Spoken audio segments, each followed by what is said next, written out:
Woohoo! Summer! Okay, I know summer is basically over at this point, but in this video, we'll be going over all the progress Restitched has made while you were taking a vacation. Hookshot! Yes, I don't think I mentioned this yet, but Trixel has been working on a hookshot, which is different from the swing, which you've probably seen from the trailers already, but basically this one, instead of swinging, lets you whoosh, fling yourself towards a certain point. They're in the middle of setting up new hookshot animations based on direction and velocity. So, you know, it actually looks like it makes sense. These animations will let Stuffy realistically fling themselves toward the attachment point regardless of where they throw the needle from. Trixel has also been working on the double jump animations. The double jump feature has been attained for a couple of months now, but they're still working on it, and now they added a cute little spin to it, see? And it changes depending on the direction you go. Isn't that nice? Also, wall jumping is seeing some changes. Originally, this was a special building material with its own scripting. After further testing, we think this should be considered part of the normal gameplay and movement abilities, so we're in the process of making it a setting that can be applied to any object in the level. At this point, I feel like any wall should be jumpable. I mean, why would some walls be jumpable just because they look different, right?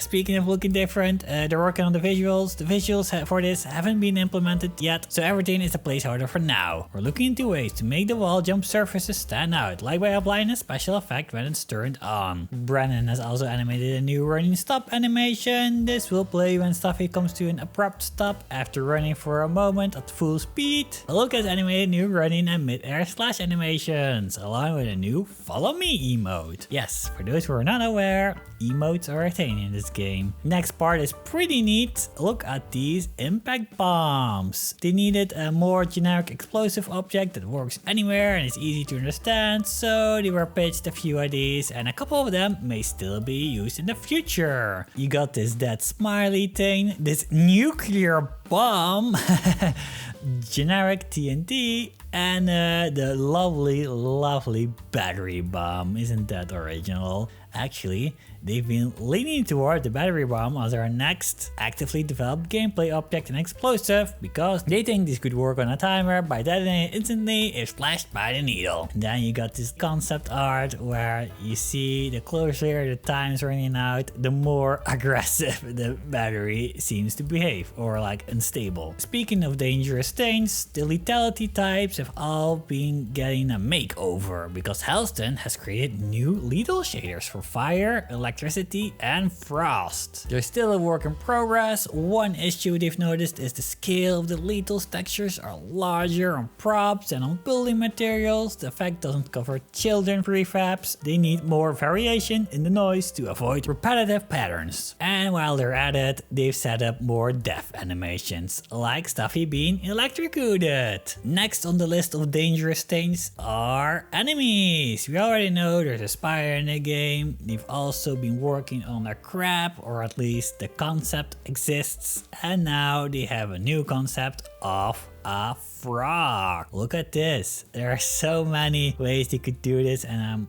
in love with pretty much all of them. I think my favorite here is the fold up frog, but yeah, they're all good, honestly. One issue though, they're not actively at a point where they're adding new enemy types because they're actually looking for a coder who is skilled in this area. Yeah, I'm afraid Trixel doesn't have a lot of experience with this, so I hope this doesn't slow down development too much. But yeah, if you know someone or are someone who can work on enemy development in game, then you're invited by Trixel themselves. Let's skip the dangerous things for now. Let's go to some awesome stuff like this computer head cosmetic. An age-old but classic idea. Trixel is looking into making a new head replacement cosmetic. This one resembles an old computer monitor, and the face would display on the screen in a variety of expressions, set up via swatches in the design tool. Check my wardrobe video for more on that. Speaking of the wardrobe, You're probably wondering, Piney, what the hell is happening with the wardrobe testing? I thought it was just around the corner. Well, the developers are aware of our impatience and shared the following. We're already gearing up to launch the first phase of invites. We've also compiled a list of the first community members we will be reaching out to. Recently, we set up a framework for the test, including a EULA agreement, a private website page with useful info, and some channels on our Discord server for testers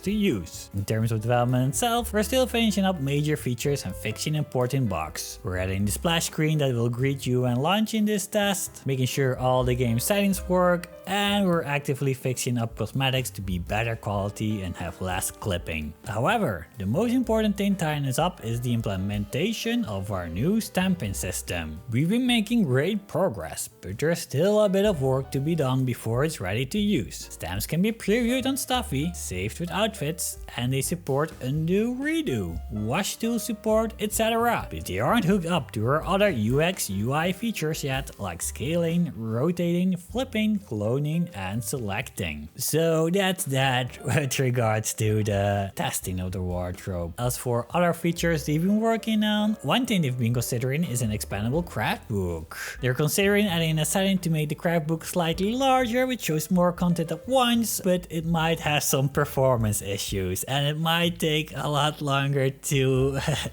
you know, polish up and finish than it's worth. And you're asking, is this something you'd find useful? Let us know. They've also shared an early version of the workshop listing page because yes, Steam is heavily integrated into the Steam Workshop. They share that the Just Like levels, outfits published to the Steam Workshop will display via in-game menus. You can choose an outfit from the main list to see its full page. This page is very much work in progress. They've not finalized the design or details of this menu, but everything here should still be functional enough to use for the time being. And since it's just a wardrobe demo, they also developed a splash screen to greet players of the demo and test builds, because no, they don't want you to touch any other features, you're just getting access to the wardrobe. One last thing worth mentioning, the Restitched tie-in comic, The Grandiose Tales of Captain Stuffy, has officially fully released on Webtoon. You can read it for free and I'll provide a link here, but if you want to know more about what the hell this tie-in comic is about, I have a separate video on it you can check out here. I think it's neat,